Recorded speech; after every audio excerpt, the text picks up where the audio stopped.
You know, when you work in real estate, you hear a lot of people spewing a lot of headlines. And one I heard for the longest time was that millennials have no desire to buy a home. They want to YOLO and FOMO and be out there in the world. And I'm all for it. You do you. But there are some millennials that want to take a different path. So many people have had so many derogatory and just straight up incorrect assumptions about what millennials think and how they're gonna act, that I was super glad to talk to this millennial and find out about her home buying journey. There's so much information in this one. I can't wait to tell you all about it. Ladies and gentlemen, let's hear the real life story from Briana. Hey, and if you're out there and you're confused about buying a home and you want to hear from real people and hear their real stories and not just listen to someone else's sales pitch, like, subscribe, hit the notification bell. There's a lot of interviews that are going to be right here on this channel. Now, Briana is in Northern California. She was listening to the podcast and reached out to me, and I was like, it's pretty expensive up there. So tell us your story. Now, obviously, you're Air Force.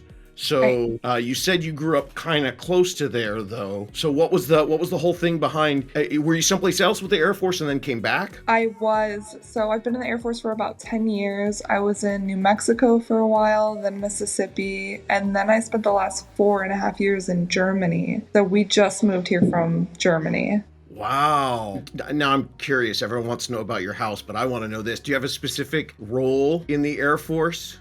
I do. I'm occupational health and safety. So kind of like OSHA, but for the Air Force. Oh, cool. Oh, all right. Yeah. Wow. Yeah. I have some friends who do that. The home inspection with them was a little interesting. So...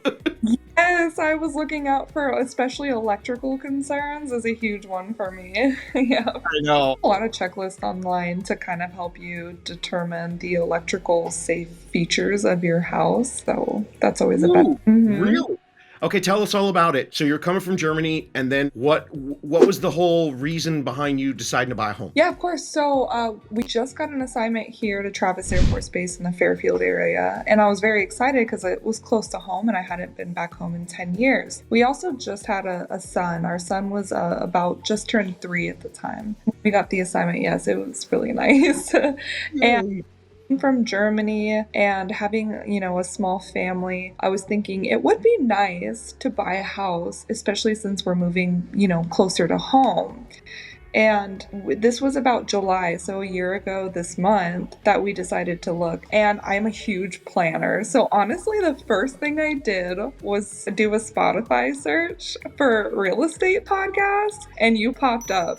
And honestly, I don't think I would have bought a house if it wasn't for your podcast, because I did not understand. It's usually a quick thought, like maybe it's a good idea to buy a house, but all the preparation and work that goes into that entire process. So, I listened to you in the morning when I was drinking coffee, during my lunch break, and in the evening until I kind of got an idea of, okay, can I do this? Oh, and then at the end of every podcast, I told you can do this. Exactly. Yeah, I tell everyone all the time, this is not a get-rich-quick podcast. It's one person at a time starting their personal plan. What were some of the first steps that you took for all our people out there who have no idea where to start? Yeah, of course. The first thing I did is grab a pencil, honestly, because the information was such an overload that I was like, all right, let me restart this whole experience and grab a pencil.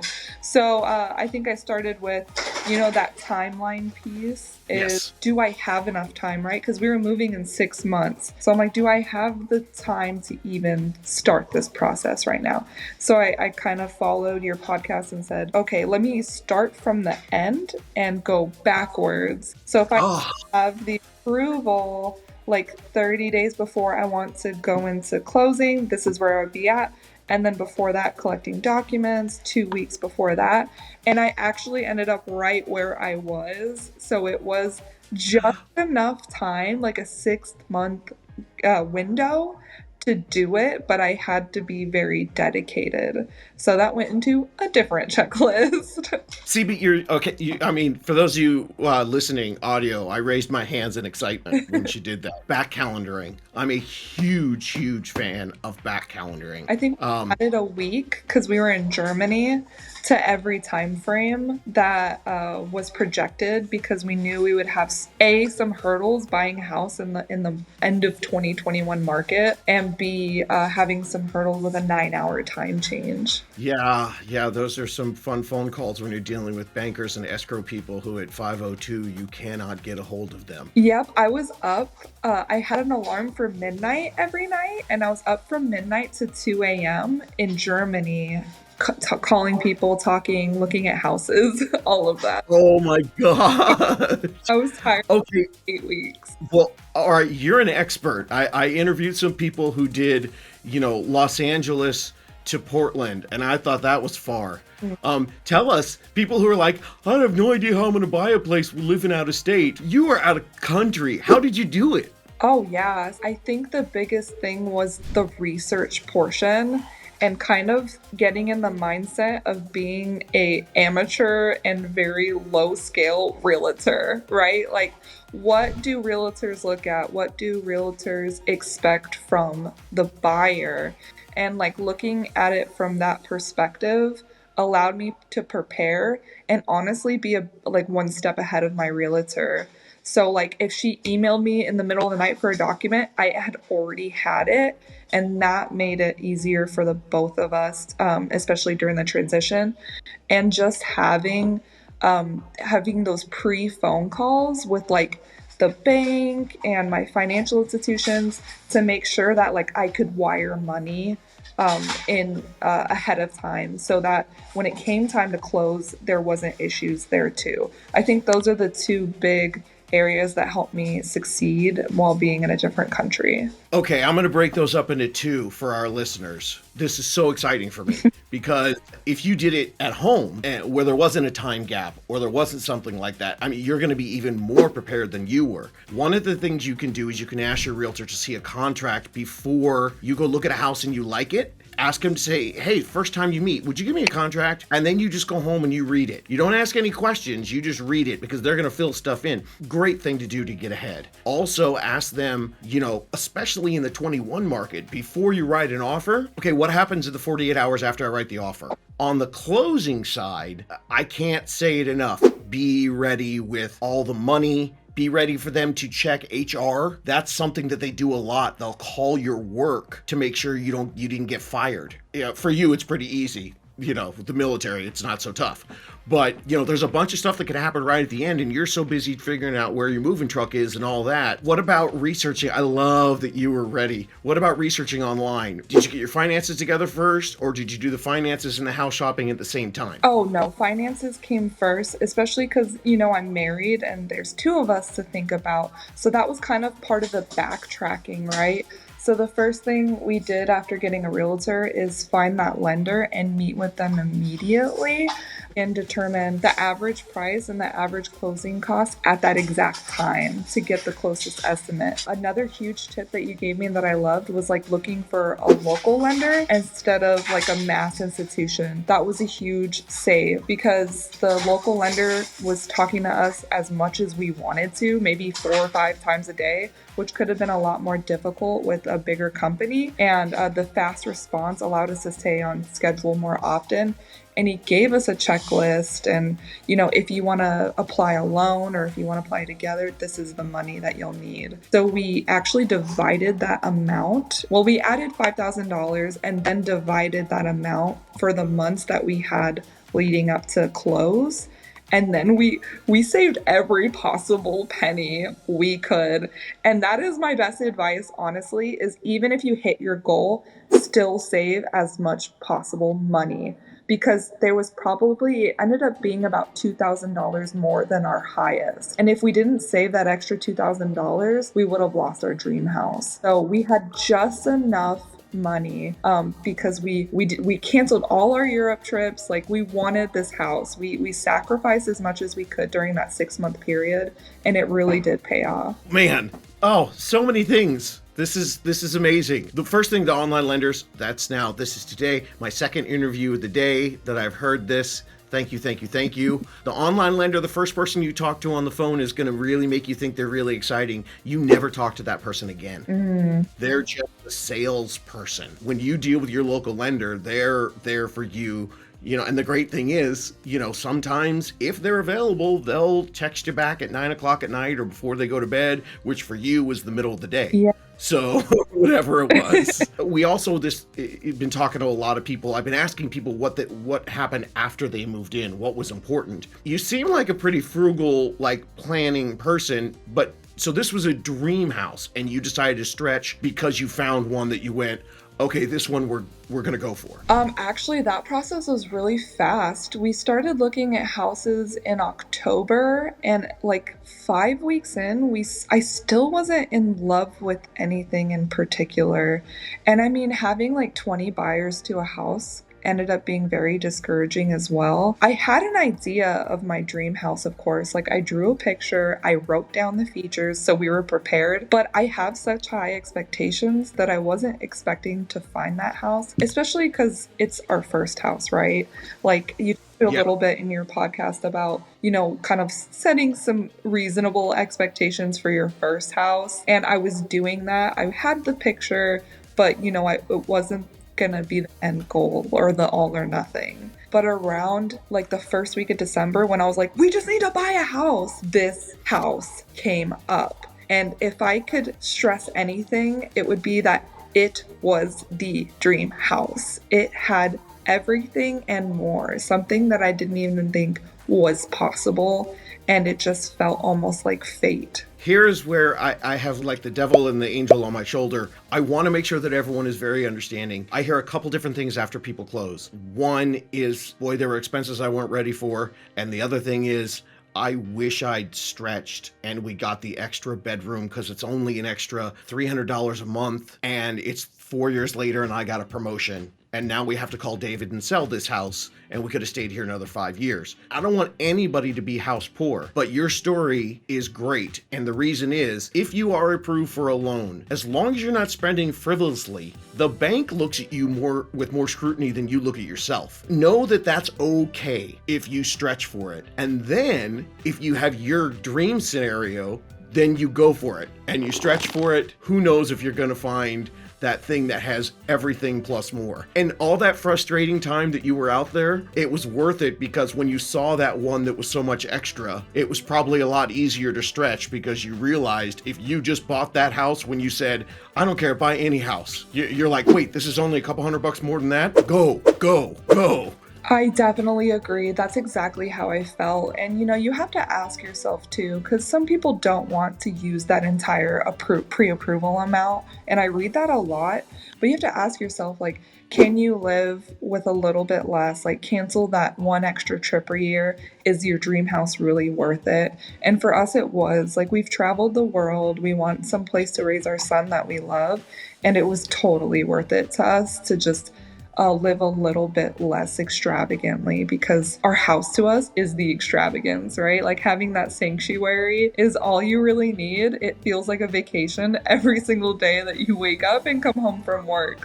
Having that's important. And I think that what got me here too was my unicorn realtor, because she kept saying, if you don't love it, don't make the offer. Because I was putting too much stress on myself, thinking that we were getting too close to the time frame of, sticking to those frames that I set for myself.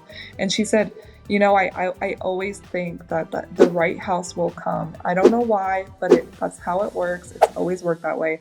So if you really aren't in love with it, just wait a little bit longer. And I listened to her and I trusted her, and she led me to this. So I was very thankful for that. That's incredible. I'm trying to let all my listeners know now. You closed what month? We closed in a week or 3 days before Christmas. Wow. Mm-hmm. So, even in the holiday slowdown, when you were putting offers in around Thanksgiving, that time of Thanksgiving 21 was hectic. It really was. And people were sellers. Like, they didn't want inspections. They, wanted high offers and low contingencies.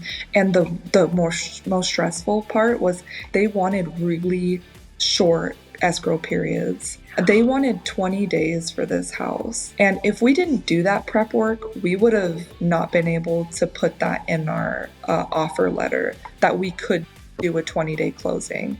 And the two reasons why we did a 20-day closing and got this house were we were prepared and we had a local lender that was totally on board with it, because they weren't bid by policies like that bigger companies could be restricted under. Okay, she listens to me 3 times a day when she was getting ready for this. If this is your first time listening, find the rewind button on your podcast player. Rewind and listen to that again and again and again. You heard me clapping in the background there. Yes, yes, yes. The more prepared you are, the more options you have. The more options you have, the better chance you get the dream house. You can close in 20 days if you have the right team working for you. You can be able to offer that if that's what the seller is asking / demanding in this market. And the fact that you had your local lender working for you, that's so incredible. I think you've given everybody the understanding of what to do to prepare. Were there any other pitfalls? Were there any surprises? Sounds like you prepped a lot. Way too much of me. It was totally worth it though. Such a stressful period. I was stressed. So I couldn't imagine having more stress by being ill prepared. But I think the biggest thing, like, we even closed 5 days early. That's how much we got our stuff in, and the lender was on point, and the realtor as well. I think the biggest hiccup or thing that I was surprised about was people not doing inspections and making offers. That threw me way off. I didn't think it was going to be that competitive. And also in the Bay Area, people offering cash outright for property really messed up the middle class that doesn't have that. And another big hurdle that I wasn't prepared for or thought I wouldn't be prepared for, was having during the offer, that amount that you want to... Your earnest money deposit? The earnest money deposit, yes. So when I listened to that episode, I set a little bit more aside so that we can do that. That really helped. And if I didn't have that, I think I would have been in trouble making an offer. While you're saying all this stuff, as much as I'm getting excited that listeners are learning and they're going to avoid problems, I also just keep replaying in my head you talking about coming home to this place that makes you and the family so happy. So it's totally worth it. It is. It really is. For everybody who is getting ready to get out there, remember, every market has good things and bad things. You had to deal with a lot of competition. All that frustration you had during that competition, you still found the dream house. So the people right now are saying to me, this is so hard because interest rates went up and it costs more. It's never going to be perfect. Either it's going to be cheap and everybody's going to be going after it, or it's going to be a little bit more expensive. But the moral is, do your homework, get ready, and then wait until you find it. Definitely. And a lot of people expect perfect situations, right? And nothing's perfect, especially something worth fighting for. There's always going to be that thing that discourages you. And, getting offers denied was discouraging. But looking back, if I could tell myself that, it just wasn't the right house, it just wasn't meant to be, just keep preparing and keep strong, that would have really helped me reduce my stress, because in reality, the timeframes were so tight. This house went on the market on a Thursday and they wanted to pick an offer by Monday morning. So there was 4 days to get in. So if we did it right, we were going to be one of the few offers, because people will come in and love the house, but they might not be as prepared as me. So really, it puts me a leg up even from people who might have more money or not low contingencies. It's because I got my documents in and was ready to buy this house that really sets you apart in those situations. You were ready to go all in. Thank God you had the extra couple grand. I mean, I've had people that have, called the uncle they haven't talked to in 10 years, when they get that perfect, I need $2,500, and then we'll pay you back in the next 3 months, but I just need to cover this little appraisal gap or whatever it is, Yeah, and we could have waited 3 more months and looked, but we knew we wanted the house by the end of December because the market was so volatile. then, and January rolls around and interest rates were at an all-time low. So we wanted to not go in an apartment. And I think the biggest motivating factor was you in my head saying, don't waste money on rents. Like, that is a forced savings account. Don't do it to yourself. And that really motivated me to, we didn't even buy Christmas presents. We got a little Charlie Brown tree and yeah, like, we're going to do this. Well, then you just put some tinsel on yourself and run around the house. Here's our present. Here's our present. That's exactly what my son did. He was 2, so he loved it. We had a of course, all our stuff was gone. Man, that's going to be memories forever. If you prepare, you can get this perfect storm. Briana's talking about not only fighting the fight. Think about it. What if one of those cash buyers hadn't come in on the house that you wanted that was, a couple pegs below this one? It felt horrible at the time because you were prepared and you were ready to go. You were ready to take something because it was going to be a forced savings account, but because you had all those options, you got the best of both worlds. Now everyone's going to think that everyone's going to be able to do this and they're going to call me up and be mad at me. But the more you prepare, the better your chances. And be realistic. Like, if you're not ready, you're not ready. But when you are ready, you're prepared, you won't be disappointed. I'm just so thrilled. I could talk forever, but I know people probably want to stop doing the dishes or whatever they're doing while they're listening to us. Thank you for being so inspiring and really helping everybody understand. When people tell me this is so hard, I need to take a day off of work. Gang, she was in Germany. Get over it, okay? But I understand the pain. Yes.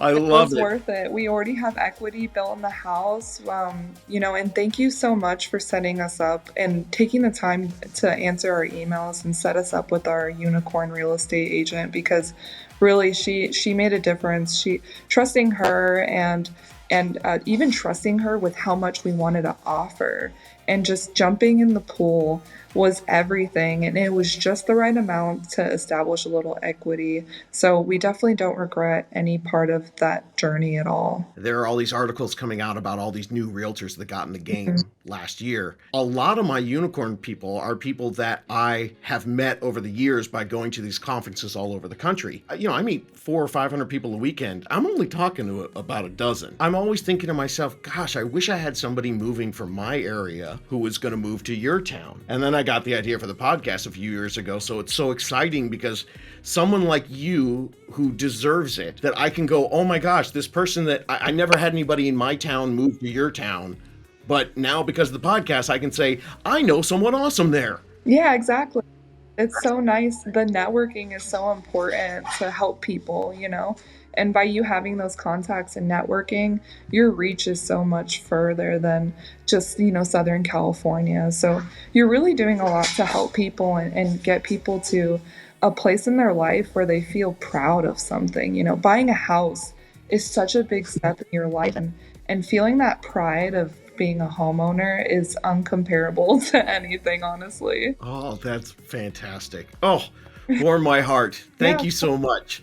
All right, everybody. Listen to Briana. Do what she says. I can't say any better than that. Thank you so much and enjoy your lovely home. Bye. That interview was just... warms my heart, fills me up. Not much more for me to say except to tell you, if you want to learn about buying your first home, I would just rewind that video over and over again. Thanks for watching. We'll see you next time on the How to Buy a Home YouTube and podcast. You can do this.